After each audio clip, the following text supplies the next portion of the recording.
परसों मैंने आप लोगों के लिए एक वीडियो पोस्ट किया था। वहाँ पर हम लोगों ने एक लकड़ी के रोटेशन का अद्भुत व्यवहार देखा था।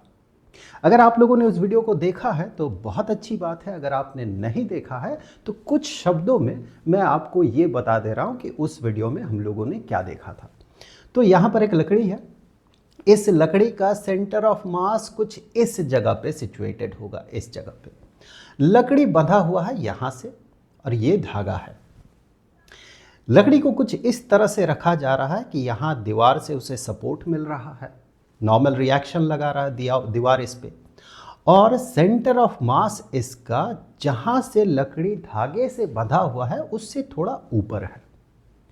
तो हम लोगों ने ये देखा कि जब मैं इस धागे को काफ़ी लंबा पकड़ के रख रहा हूँ तो उस समय इस लकड़ी में, अगर फिर मैं इसे छोड़ दूं लकड़ी को, तो इस लकड़ी में एक रोटेशन हमें दिखाई देगा। वो रोटेशन हमें कुछ इस डायरेक्शन में दिखाई दे रहा है। एक बार आप फिर से देख ले, कुछ इस डायरेक्शन में रोटेशन दिखाई दे रहा है। लेकिन अगर फिर मैं क्या करता हूं, अगर मैं धागे को थोड़ा छोटा कर लेता हूं, पोजीशन में कोई चेंज नहीं है, लकड़ी जहां पर बंधा हुआ है उस पोजीशन में कोई चेंज नहीं है, सेंटर ऑफ मास ऑब्वियसली वहीं पर होगा। अब अगर धागे को छोटा करने के बाद, यहाँ से सपोर्ट है, देखिए धागे को छोटा करने के बाद जब मैं इसी लकड़ी को छोड़ रहा हूँ तो उसमें ठीक उसके उल्टी दिशा में रोटेशन दिख रहा है। तो आज हम लोग इसी का एक्सप्लेनेशन देखेंगे, ऐसा क्यों हो रहा है। तो इसके लिए ये रहा वो सिचुएशन, ये है वो लकड़ी, मान ले स्टिक है, ये वॉल है, यहाँ पर इसका सेंटर ऑफ मास है और इस जगह से धागे से ये बंधा हुआ है। एट फर्स्ट मैं धागे का जो लोकेशन होगा जहाँ पर धागे को दीवार के साथ सटाया गया है या उसके सपोर्ट में रखा गया, उसे मैं प्लॉट नहीं कर रहा हूँ, ड्रॉ नहीं कर रहा हूँ फिलहाल के लिए। अभी सिचुएशन ऐसा है, ये कहीं भी हो सकता है। ये धागा, क्योंकि एक बार धागे को काफ़ी लंबा ऊपर उसे सपोर्ट दिया जाएगा, एक बार धागे को काफ़ी करीब छोटा करके सपोर्ट दिया जाएगा, तो इसीलिए धागे को फिलहाल मैं छोड़ रहा हूँ। अभी आप सोच ले, धागे कहीं ना कहीं, धागा जो है यहाँ से बंधा हुआ है और कहीं ना कहीं ये दीवार के साथ सपोर्टेड है, आप ऐसा मान लें। तो ऐसे स्थिति में अगर आप देखें यहाँ पर कौन कौन से फोर्स एक्ट कर रहा होगा। सबसे पहले तो along the centre of mass, centre of mass से नीचे की तरफ ग्रेविटी एक्ट करेगा।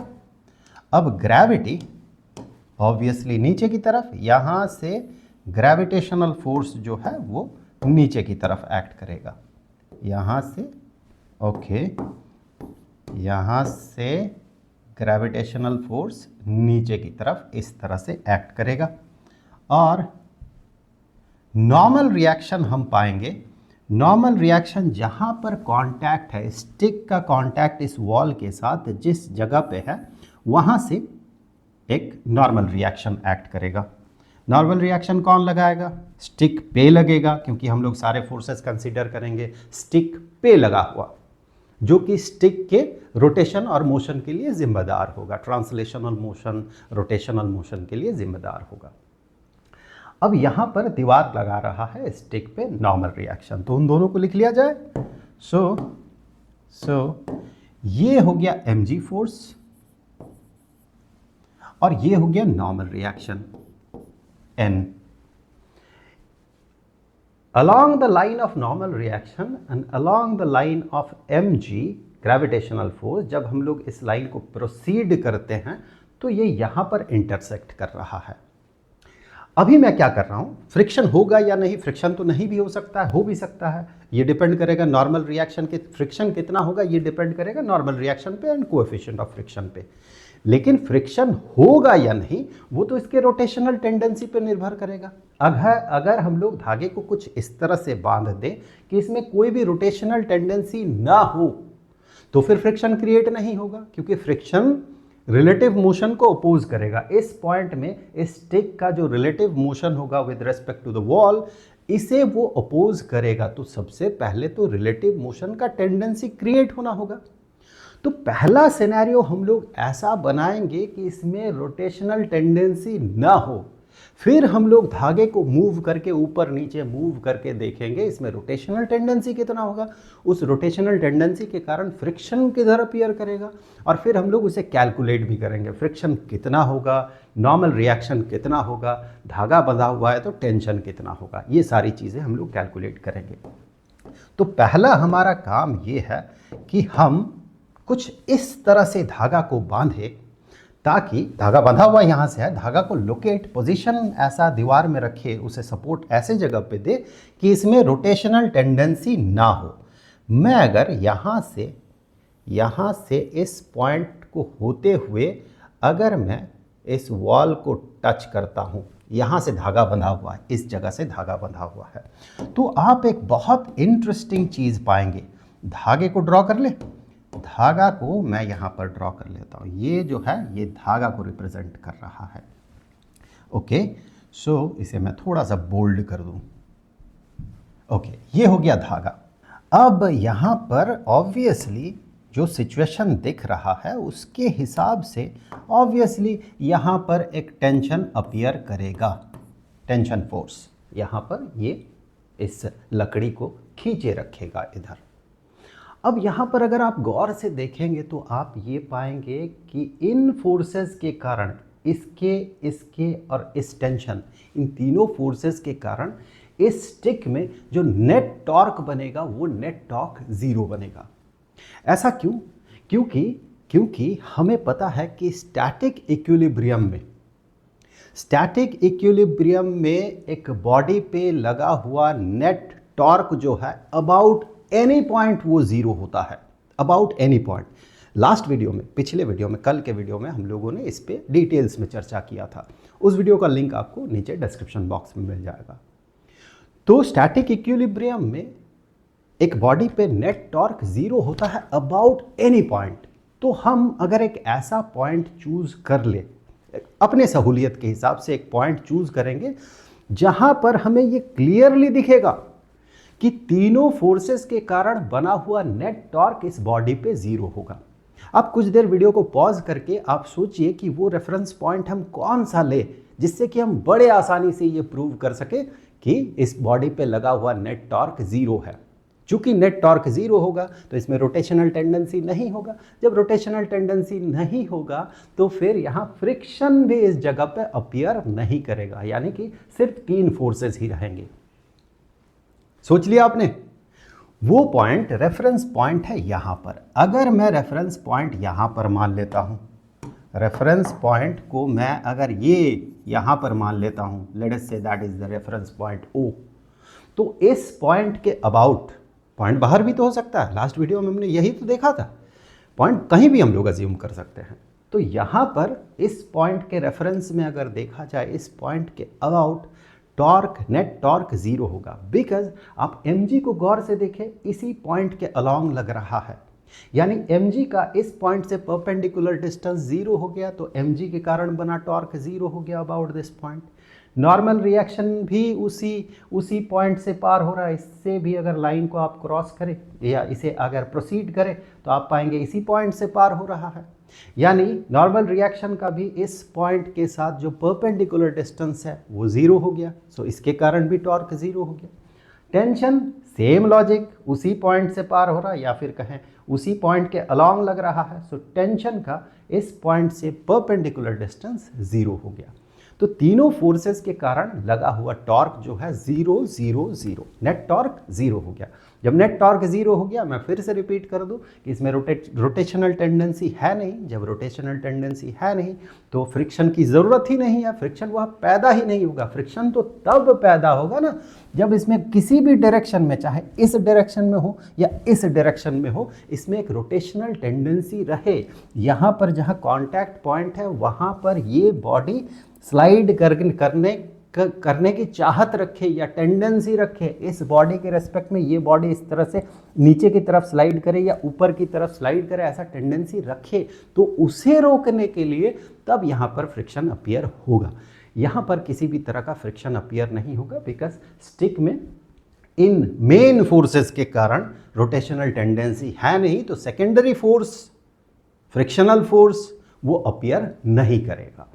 अब स्थिति को थोड़ा सा बदल दिया जाए।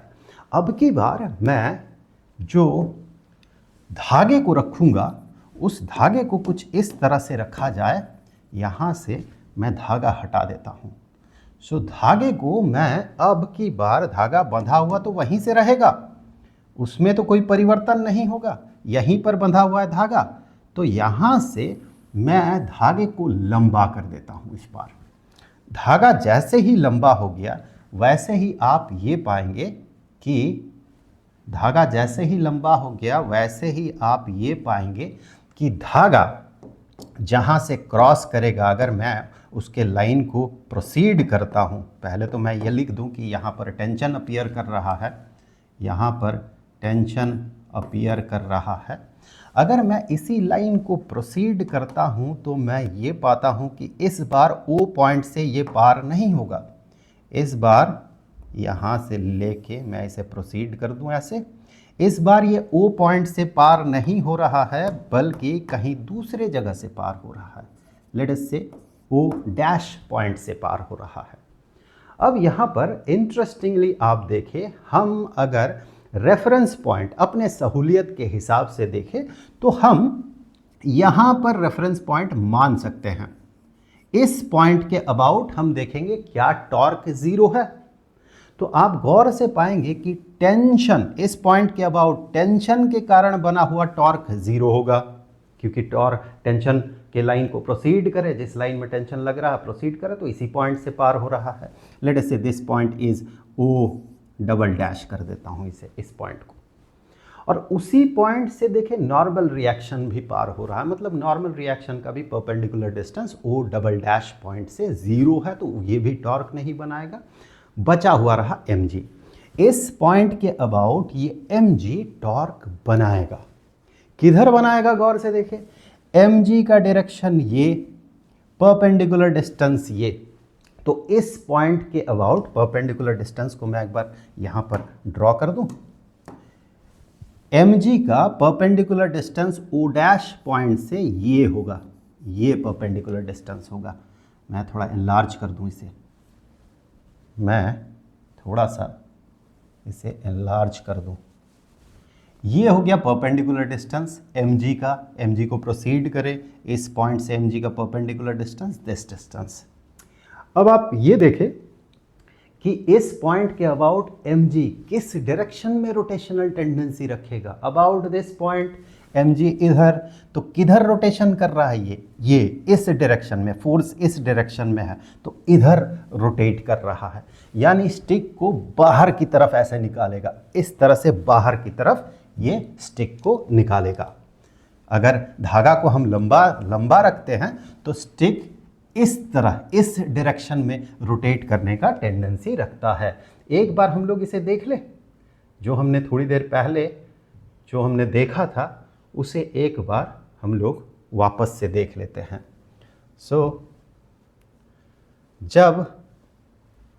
जब दूर रखा गया धागा को तो उस समय स्टिक बाहर की तरफ, स्टिक का टॉप जो है वो बाहर की तरफ जाने का टेंडेंसी रखता है। अब स्टिक पे इस डायरेक्शन में रोटेशनल टेंडेंसी है। अब जब स्टिक पे इस डायरेक्शन में रोटेशनल टेंडेंसी होगा तो इस पॉइंट में अगर आप गौर से देखें तो इस पॉइंट में जो कांटेक्ट पॉइंट है यहाँ पर स्टिक का ऊपर जाने का टेंडेंसी है, ऊपर की तरफ ये जाना चाहता है। इसीलिए इस केस में जो फ्रिक्शनल फोर्स अपीयर करेगा, इस केस में फ्रिक्शनल फोर्स ऑब्वियसली नीचे की तरफ अपीयर करेगा। ये फोर्स ऑफ फ्रिक्शन हो गया, फोर्स ऑफ फ्रिक्शन नीचे की तरफ अपीयर करेगा। अगर आप ये देखते हैं धागे का पोजीशन चेंज करके तो आप फ्रिक्शनल फोर्स को अपोजिट डायरेक्शन में पा सकते हैं।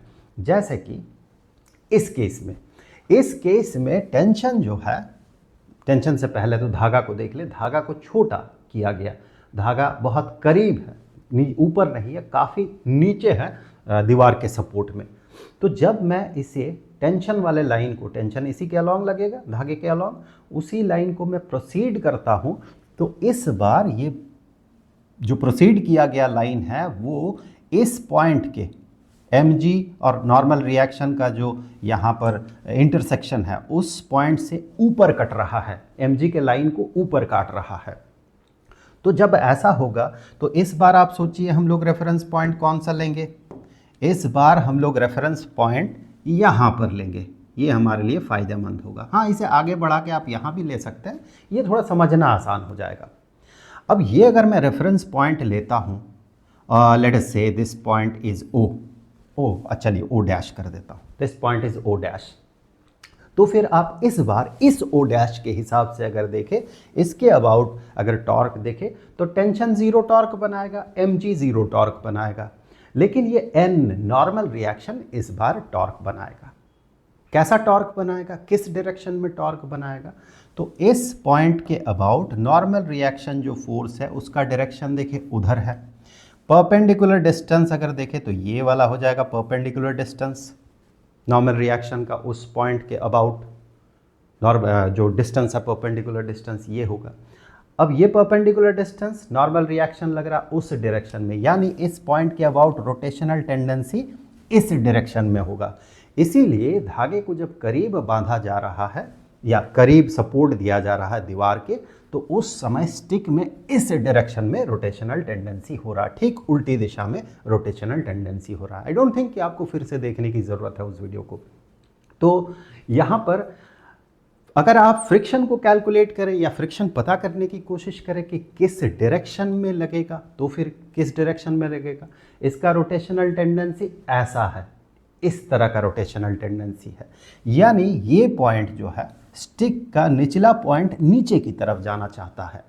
जब ये नीचे की तरफ जाना चाहता है तो ऑब्वियसली फ्रिक्शन जो है, फ्रिक्शन ऊपर की तरफ लगेगा, फ्रिक्शन जो है ये ऊपर की तरफ लग रहा है, इस तरह से ऊपर की तरफ फ्रिक्शनल फोर्स लगेगा। Let us say that frictional force we name it FF, frictional force F ही रहने देते हैं, फ्रिक्शनल फोर्स, ठीक है, F इज फ्रिक्शनल फोर्स। अभी सवाल ये आता है कि ऐसे स्थिति में अगर आपसे कहा जाए कि calculate the frictional force, calculate the normal reaction, calculate the tension, कुछ भी आपसे पूछ लिया जाए तो आप इसका कैलकुलेशन कैसे करेंगे। इसके लिए तो सबसे पहले देखिए कुछ क्वांटिटीज़ हमें जानना ज़रूरी है हमारे लिए। कौन कौन से क्वांटिटीज़, जैसे कि एक तो ये वाला एंगल कितना होगा, ये हमारे लिए जानना बहुत ज़रूरी है। थोड़ा सा कलर मैं दूसरा कर लूँ, ये वाला एंगल जो है ये जानना बहुत ज़रूरी हमारे लिए। Late us say that is alpha, तब जाके टेंशन को हम स्प्लिट कर पाएंगे दो परपेंडिकुलर एक्सिस में।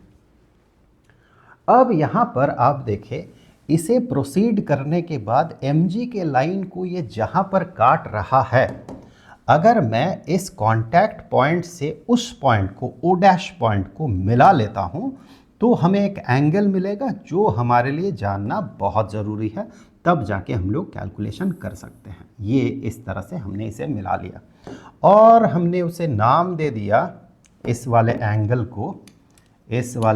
को हमने नाम दे दिया theta. Late us say this angle is theta, this angle is theta. तो फिर आप ये देखें हमें यहाँ से क्या क्या मिलने वाला है। ओके, सो ये इस फ्रिक्शन के कारण अभी भी रोटेट नहीं करेगा। ऐसा नहीं है कि धागा एक सर्टेन पॉइंट में ही रहे तो इसमें ये स्टैटिक इक्विलिब्रियम में रहेगा। टेंशन mg और नॉर्मल रिएक्शन के कारण अगर नेट टॉर्क ज़ीरो हुआ सिर्फ और सिर्फ तभी ये स्टैटिक इक्विलिब्रियम में रहेगा, ऐसी बात नहीं है। धागा को थोड़ा सा आप ऊपर नीचे करें तो थोड़ा सा फ्रिक्शन भी तो क्रिएट होगा, वो फ्रिक्शन उसे रोटेट करने से रोकेगा। लेकिन फ्रिक्शन का एक लिमिट है, सर्टेन लिमिट के बाद वो फ्रिक्शन बढ़ नहीं सकता, उस समय ये स्लाइड कर जाएगा, उस लिमिट के बाद वो स्लाइड कर जाएगा। ठीक है, तो यहाँ पर फ्रिक्शन पैदा हुआ और इसे रोके रखा है। हमें इस फ्रिक्शन को कैलकुलेट करना है कि कितना है। जब फ्रिक्शन ने इसे रोके रखा है तो हम कहेंगे ये स्टैटिक इक्विलिब्रियम में है। हमारा रेफरेंस पॉइंट अगर ये है, ओ डैश अगर हमारा रेफरेंस पॉइंट है, तो ओ डैश के अबाउट टेंशन और mg तो ज़ीरो टॉर्क क्रिएट कर रहा है। अब दो फोर्सेस आ गए, और दो forces, frictional force and normal reaction.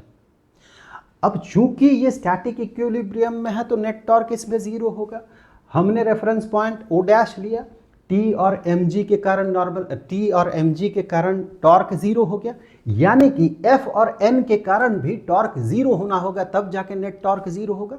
अब एफ और एन के कारण नेट टॉर्क को जीरो होना है, यानी एफ जितना टॉर्क बना रहा है, एफ का टॉर्क बनाने का जो टेंडेंसी है उसका डायरेक्शन देखे वो इस डायरेक्शन में है, और नॉर्मल रिएक्शन का टॉर्क बनाने का टेंडेंसी देखे वो इस डायरेक्शन में है, जस्ट अपोजिट है। यानी नॉर्मल रिएक्शन के कारण ओ डैश पॉइंट में जो टॉर्क बनेगा उसका जो मैग्नीट्यूड होगा, फ्रिक्शन के कारण ओ डैश पॉइंट में जो टॉर्क बनेगा उसका भी मैग्नीट्यूड उतना ही होगा, लेकिन ऑपोजिट डायरेक्शन में होगा। क्लियरली दिख रहा है ऑपोजिट डायरेक्शन में होगा। ये पॉइंट है, ओ डैश पॉइंट है, नॉर्मल रिएक्शन देखिए इस डायरेक्शन में रोटेट करना चाहता है, फ्रिक्शन इस पॉइंट के अबाउट उल्टी दिशा में रोटेट करना चाहता है। अब आप देखें इन दोनों के कारण बना हुआ जो टॉर्क बनेगा वो कितना होगा। नॉर्मल रिएक्शन के कारण बना हुआ टॉर्क कितना होगा।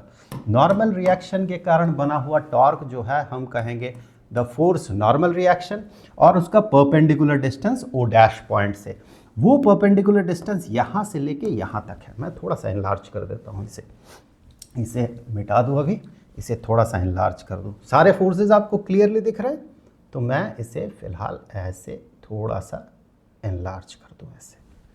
ओके, सो नॉर्मल रिएक्शन के कारण बना हुआ टॉर्क, तो नॉर्मल रिएक्शन जो फोर्स है उसका magnitude multiplied with this distance. तो इस डिस्टेंस को फिलहाल मैं एक नाम दे देता हूँ। ये वाला जो डिस्टेंस है यहाँ से लेके यहाँ तक, ये distance late us say that distance is y, और यहाँ से लेके यहाँ तक का जो डिस्टेंस है इस डिस्टेंस को मैंने नाम दे दिया x।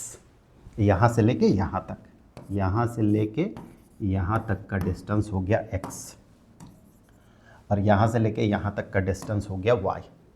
तो आप देखें n के कारण टॉर्क जो बनेगा वो टॉर्क होगा normal reaction into O dash point से इसका perpendicular distance which is y,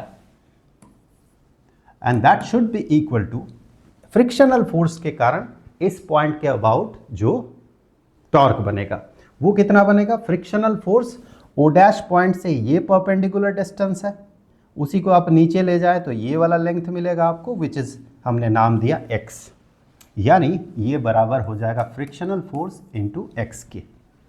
अब यहाँ पर आप गौर से देखें f और n, f और नॉर्मल रिएक्शन, इन दोनों के बीच एक बेहतरीन रिलेशन होता है। In some case, in certain case एक रिलेशन होता है। वो रिलेशन ये होता है कि हमें पता है कि force of friction is equal to coefficient of friction into normal reaction. कब होता है ये? फोर्स ऑफ फ्रिक्शन का मैक्सिमम वैल्यू है, फोर्स ऑफ फ्रिक्शन का ये मैक्सिमम वैल्यू है।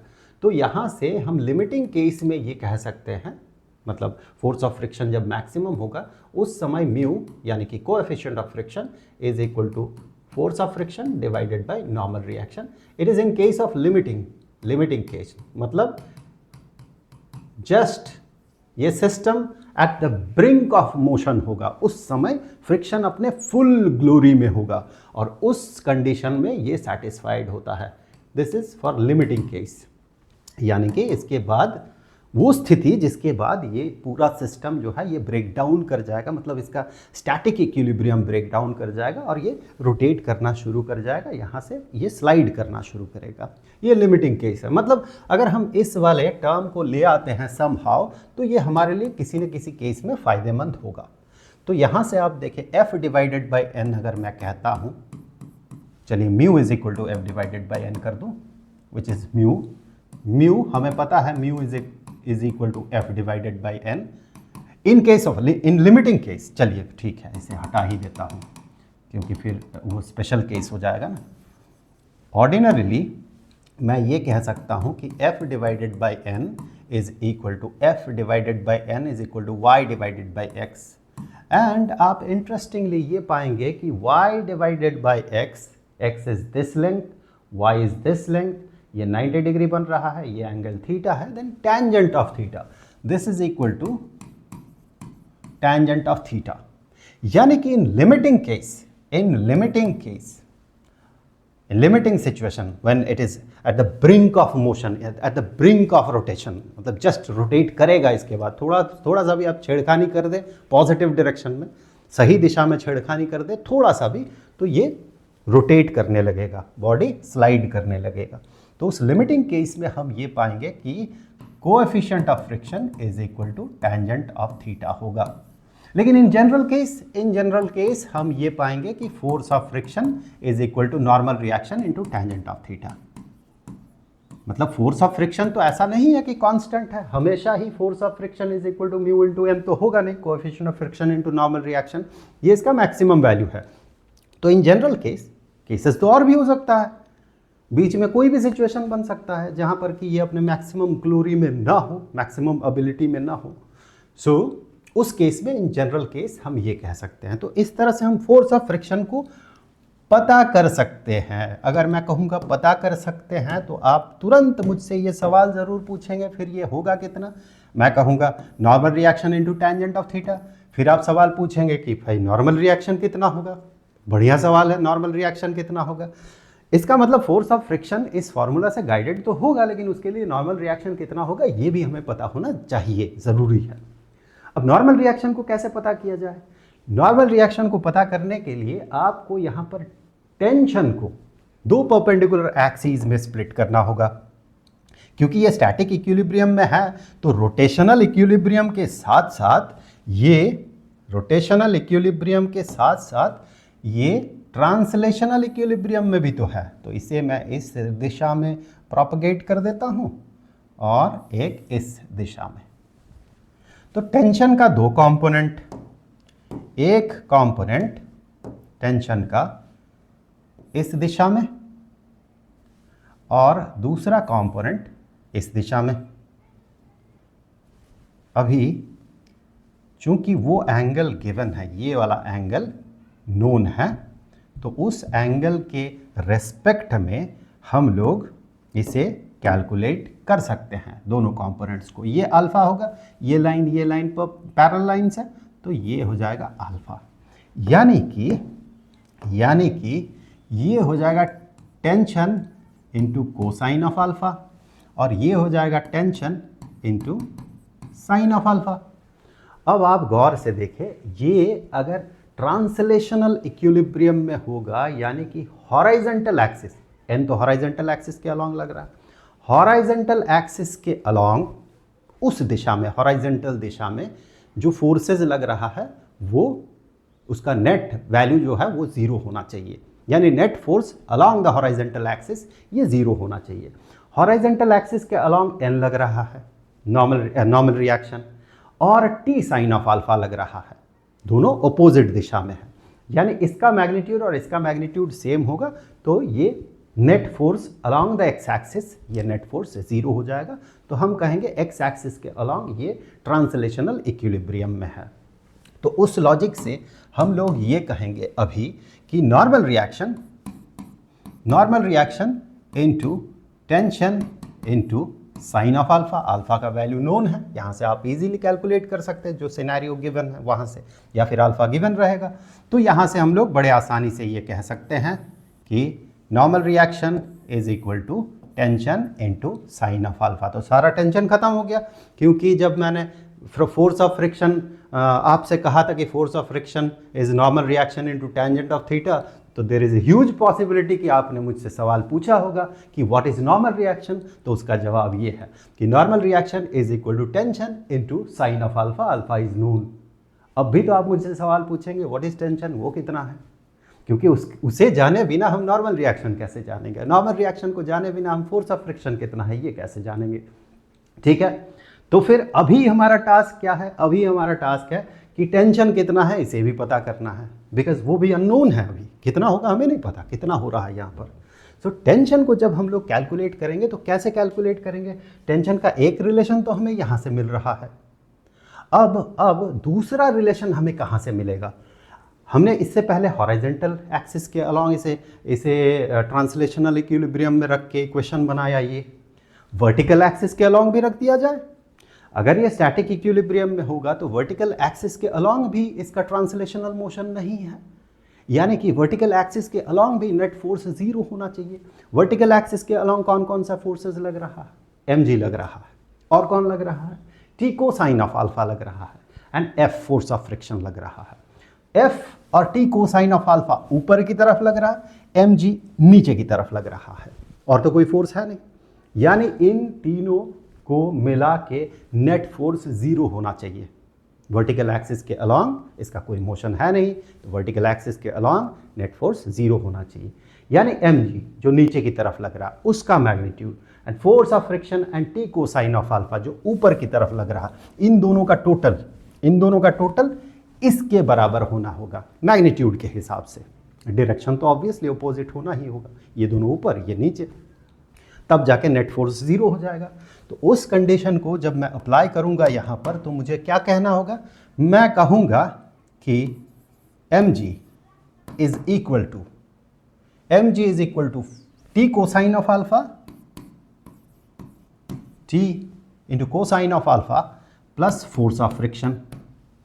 ठीक है, अभी यहाँ पर आप देखें mg तो नोन है, हमारा टारगेट क्या है? टेंशन पता करना, t कितना है, तब जाके उस वैल्यू को हम यहाँ पुट करेंगे तो हमें n का वैल्यू मिलेगा, नोन क्वांटिटीज़ के हिसाब से n मिलेगा, तो फिर f मिलेगा हमें नोन क्वांटिटीज़ के हिसाब से। तो यहाँ पर एक इक्वेशन है जिसे हमें सॉल्व करना है, उसमें t पता करना है, बड़ा आसान लगेगा, लेकिन यहाँ पर दो अननोन वेरिएबल्स है, ये t है, f भी तो है, f भी तो अभी तक हमें पता नहीं है। क्या करना है फिर?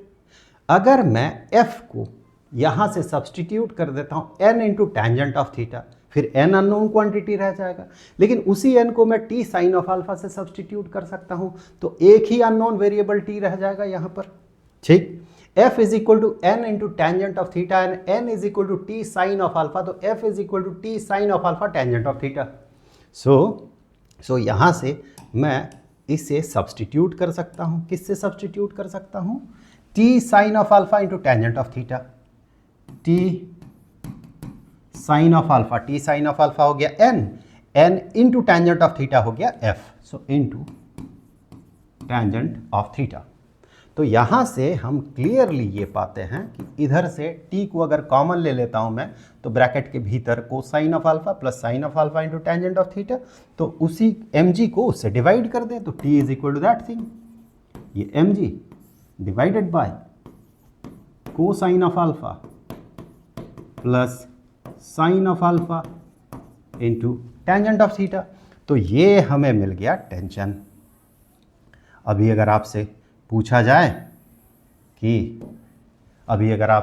जाए कि नॉर्मल रिएक्शन कितना है, तो this thing multiplied with sine of alpha.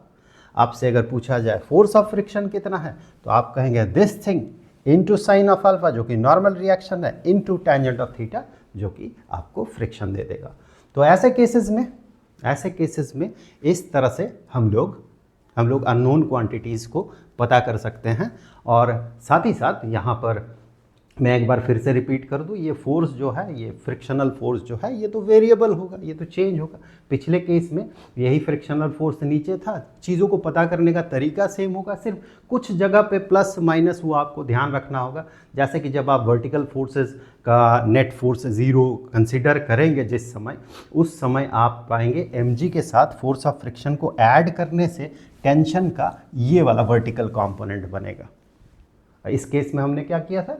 mg के साथ कौन बराबर होगा? f plus t cosine of alpha.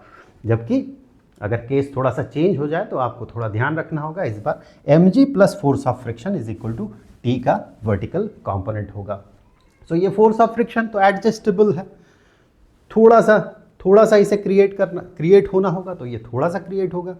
अगर उससे ज़्यादा क्रिएट होकर इसे स्टैटिक इक्विलिब्रियम में ये रख सकता है, तो फिर ये ज़्यादा क्रिएट होगा, लेकिन इसका क्रिएशन का भी अपना लिमिट है। एक सर्टन लिमिट के बाद ये और क्रिएट नहीं हो सकता, बढ़ नहीं सकता है, और जिसे हम लिमिटिंग केस कहते हैं, जिस समय ये कंडीशन लागू होगा जो कि इसके कोएफिशिएंट ऑफ फ्रिक्शन पर डिपेंड करेगा, तो उसके बाद ये स्लाइड करना शुरू हो जाएगा। और जैसे ही स्लाइड करना शुरू हो जाएगा, वैसे ये सारे नियम जो है वो लागू होना बंद हो जाएगा, थोड़ा अलग नियम लागू होना शुरू हो जाएगा। तो स्टैटिक इक्विलिब्रियम तक जब तक स्टैटिक इक्विलिब्रियम है तब तक ये सारे नियमों से ये जो सिनेरियो है ये सिनेरियो गाइडेड होगा।